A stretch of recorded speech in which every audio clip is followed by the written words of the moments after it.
po tayo. Diba? Sino po gusto makaranas ng ganon? Yung supernatural strength. Diba? God is able to give that to us. No? If we continually put our trust in Him and always remember that we can rely on His presence. Philippians 4:13. Ano po yung nasabi ni Pablo? No? Si Pablo, alam niyo po, meron niyang sakit eh. No, meron niyang sakit pero napakadami po niyang nagawa para po sa kapurihan ng Panginoon. At ito po yung isa sa mga statement po niya. Sabi niya sa Philippians 4:13, I can do all things through Christ who strengthens me. No?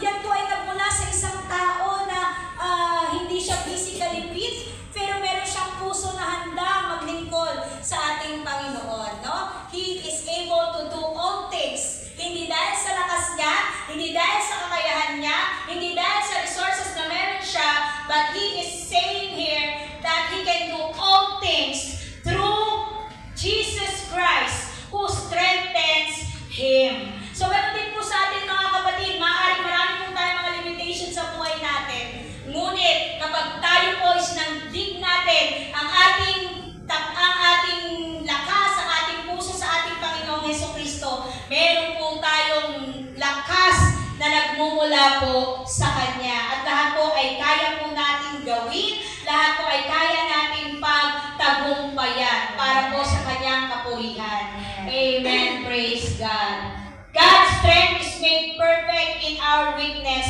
Fear reminds us how limited we are, yet those moments na tayo po'y natatakot, ito po ay opportunity para ipakita ng Panginoon ang Kanyang kapangyarihan na mag-work out po sa bawat isa sa atin. No? Ang ganda po nun, no? Fear is an opportunity to showcase the Lord's power sa ating pong mga buhay. No? Purihin po ang Panginoon at si Lord lang po ang nakakagawa niyan. Na sa kabila po ng mga kahinaan po natin, mas nakikita ang Kanyang kalakasan. Mas nakikita ang Kanyang kagalingan. No? Ang Kanyang presensya. Sabi nga po nila, kapag tayo po may sakit, di ba po, hindi po natin masasabi na ang Lord ang healer natin. Kapag hindi po natin naranasan na pagalingin po tayo ng Panginoon. Diba? Hindi po natin masasabi na si Lord ang provider. Kapag di mo po naranasan na mawalan ka na ng pera, na wala ka ng malapitan. No? Sometimes God use our fear to tell us na totoo po siyang Diyos, na hindi po magbabago sa kanyang mga salita at pangako. Praise God. 2 Corinthians 12:9 says, my power is made perfect in your weaknesses. Amen? Ano yung kahinaan na meron ka? You know what? God is able to use your weaknesses to show His glory sa buhay mo at sa mga tao sa iyong paligid. 2 Corinthians 12:9. Okay, so we can also rely on God's power because God's help is always available. Lagi pong available ang tulong na nagmumula sa ating Panginoon. You know what? Sa mga barangay, pag may ayuda, kailangan nasa listahan. Di ba? Pag wala ka sa listahan, sorry, hindi ka kasali sa ayuda. Hindi ka makakatanggap ng biyaya mula kay kapitan. Diba? Pero alam niyo po ba, sa ating pong Panginoon, lagi po siyang available to help us. Lagi po siyang available to give everything that we need. No? At siya po ay hindi limitado. Wala pong bagay na mahirap, walang bagay na imposible sa Kanya. His help is always available. He doesn't just give strength sa bawat isa sa atin, but He also step into our situation. No? He lifts us up and He fights the battle on our behalf. So, ganun po si Lord, kumilos po sa ating mga buhay, na hindi lang po siya available, but also He will give us strength at kasama po natin siya anumang pong sitwasyon ang meron po sa atin. Yan po ang sabi ng Psalm 46:1 eh. God is a refuge and strength, an ever-present help in times of trouble. An ever-present help sa ating po mga problema. Amen? At pag si Lord po ang tumulong sa problema natin, alam po natin na talaga naman, no, na hindi po tayo mabibigo. No? Hindi po tayo mapapahiya sa ating po Panginoon. Praise God. a man named Nick Vujicic. Kilala niyo po siya? Yung a man born without limbs. Siya po ay in-empower po ni God. Si Nick Vujicic, si Nick yan, si Nick. Okay. He was born without arms and legs. Walang kamay, walang paa. As a child, he battled deep fear. Fear of being alone, fear of never being accepted, fear of having no purpose. Kasi ganyan nga po yung sitwasyon niya. Di ba? Ano bang future yung meron siya kung tayo nga, kompleto lahat Nag-aalala pa tayo sa future na meron tayo. Ano pa kaya siya? Di ba? At simula bata siya, ganyan na yung sitwasyon niya. Di ba? So puno siya ng fear at nasasabi natin na hindi naging madali yung mga pinagdaanan niya simula nung siya ay bata. Napakadaming fear, napakadaming bagay. Na siguro, minsan naisip na rin yan na ano bang purpose ng buhay ko? Bakit ako pinanganak kung ganito naman, di ba? But one day, in his life, he cried out to God. Sabi niya, Lord, how can you use someone like me? Paano mo gagamitin yung isang taong katulad ko? Ang dami kong mga kakulangan. Paano, di ba? Ang dami. But as he surrendered his weakness to God, he discovered the supernatural strength sa kanyang buhay. At alam niyo po ba, itong si Nick Vujicic, he is a well-known preacher to millions of people worldwide. Ginagamit po siya bilang isang motivational speaker na sa kabila po ng kanyang pinagdaanan, magaling po siya magsalita. Sinishare niya po na dumaan po siya sa mga paghihirap, sa mga down moment ng kanyang buhay, pero patuloy na sa kanyang patotoo, itinataas niya ang pangalan ng ating Panginoon. At alam niyo ba, kahit na wala siyang paa, wala siyang kamay, magaling po yan lumangoy. Sino po dito marunong lumangoy? Gumaganon lang. Pastora, nakakalaka ako kapag may salbabida. Pero alam niyo po ba siya? Magaling po siya lumangoy. Pwede po siya ipaglaban sa swimming competition. So, he traveled the world. Nakakapag-travel siya sa buong mundo na naipipreach niya ang salita ng Panginoon at pinapatutuon niya kung gaano po kabuti at katapat ang Diyos sa kanyang buhay. Diba? At siya ay nag-i-encourage ang pananampalataya. Talagang hindi mo niya maiimbitahan. Kasi napakadami mo nag-i-invite sa kanya at mataas po ang kanyang bayad sa kanya.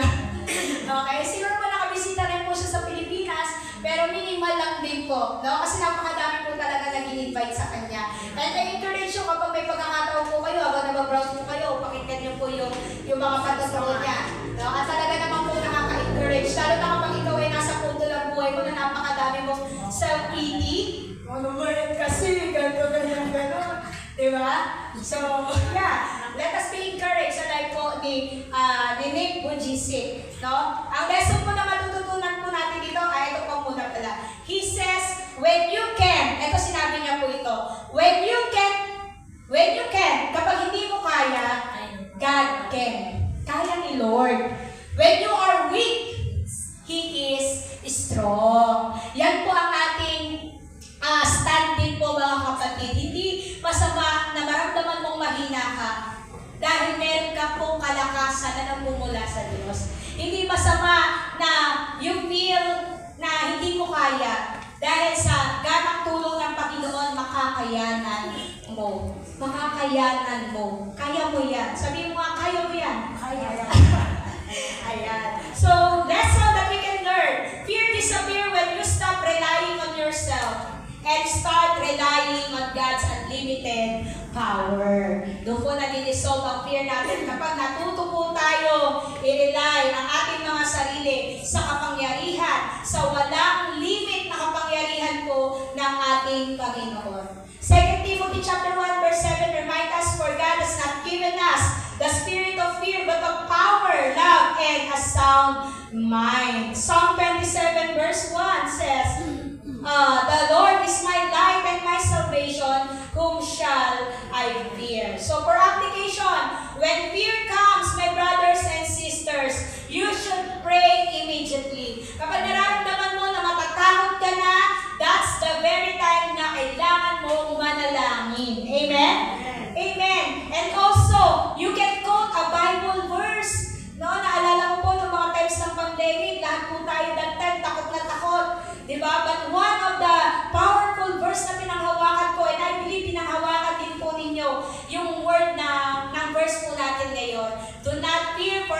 with you. Do not be dismayed, for I am your God. I will uphold you. I will help you.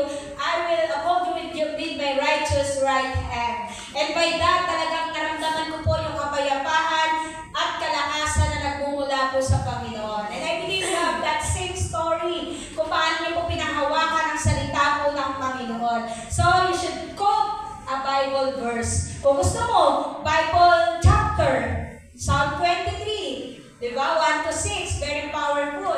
And also, you can declare that, Lord, you are my strength. Ikaw po ang aking kalakasan, Panginoon. Praise God. So, pang-last po mga kapatid, rest in God's promises.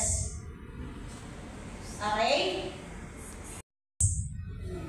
Pag takot ka, kung mapapansin mo, lahat ng naiisip mo puro negative. Because that feed your fear. Diba? To feed your fear para mas lalo kang matakot.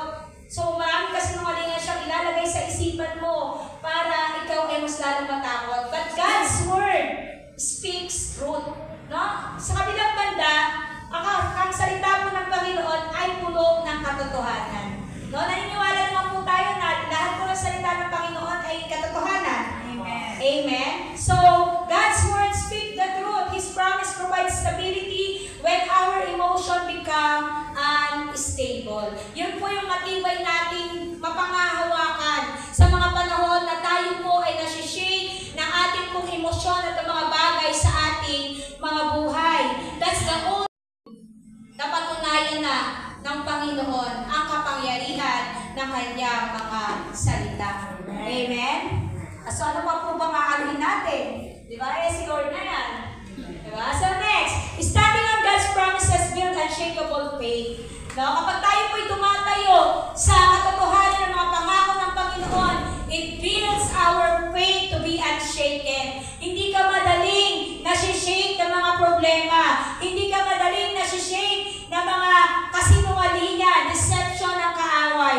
When you fill your mind with Scripture, you replace fear-filled thoughts with faith-filled truths. Amen po? Kapag tayo daw po, laging nabimeditate sa salita ng Panginoon, pag nabimemorize po tayo ng Word ni Lord, ito po ay nag-aalis, nagpapalit po ng mga negative thoughts into a faith-filled thoughts. Mas lalo pong tumataas ang ating pong pananampalataya at pagtitiwala sa katotohanan ng ating pong Panginoon. Romans 10:17 says, faith comes from hearing and hearing the Word of God. No? Sa pamamagitan po ng salita ng Diyos na atin pong nababasa sa Biblia, naririnig sa mga times na pinipreach ang salita ng Diyos, dyan po tayo lumalago sa atin pong pagtitiwala sa atin pong Panginoon. Dahil ang kanyang salita ay makapangyarihan, able to transform us, able to deliver us, able to save us. Amen? Kaya lagi po natin bigyan ng malalim at matinding pagpapahalaga ang salita ng Diyos. Amen? At huwag natin hayaan ang salita ng Diyos ay nakukuha lang natin kapag may preaching. No? But we ourselves, kailangan nagbubukas din po tayo ng kanyang mga salita. Amen? Tayo dapat mayroong personal encounter sa Word ni Lord. Amen po? Dahil yan ay napakahalaga para ikaw at ako ay maging unshaken sa lahat ng mga bagay na pwede pong dumating sa ating pong mga buhay. Amen. Praise God. God never breaks His promises. What He said He will do. His promises becomes an anchor for our souls during our fearful season. At yan po ang ating Diyos. He never breaks promises. He is not a man that He should lie, nor a son of man that He should change His mind. Hindi po nagbabago ang mga pangako ng Panginoon. Kaya pwede po natin itong panghawakan ng buong buhay natin, ng buong pagtitiwala natin. Maraming pagkakataon nagtiwala tayo sa mga tao at naranasan po natin mabigo. Pero alam niyo po ba, kapag tayo nagpatuloy na manampalataya at humawak po sa ating pong Panginoon, He will never ever disappoint us. Amen? He is the God who never breaks break His promises. Kaya mga kapatid, ano man po ang pangako ng Panginoon na pinangahawakan mo sa iyong buhay, pinangahawakan mo sa iyong pamilya, pinangahawakan mo sa iyong karir, pinangahawakan mo sa iyong pag-aaral, makakaasa ka that in God's perfect time, He will complete it. It will happen. Mapangyayari po anuman ang pinangako ng salita ng ating Panginoon. Palakpakan po natin ng Diyos. Praise God. That's why hindi po tayo matatakot. No? We can overcome any fear because we know that God is faithful. Tapat po ang Diyos. At kailanman, hindi po siya nang-iwan sa ating pong mga buhay. Praise God. Joshua chapter 1 verse 9, do not be afraid, for the Lord your God will be with you wherever you go. Psalm 56:3, when I am afraid, I will put my trust in you. Ito, favorite ko po ito eh. No, every time na nakakaramdam po ako ng takot, pupost siya sa Facebook. Psalm 56:3. Paki-like po Paki-puso. Yan. When I am afraid, I will put my trust in you. No, pinapakita ko ng psalmista dito na dumadaan siya sa mga pagkakataon na natatakot siya. Yes, ganun din po tayo. May mga pagkakataon na natatakot po tayo. But whenever we feel that we are afraid, sabihin lamang po natin, I will put my trust in the Lord. Patuloy ako magtitiwala sa Diyos na aking sinasamba. Amen? And that will really do something sa ating pong mga sitwasyon. So, praise God for application.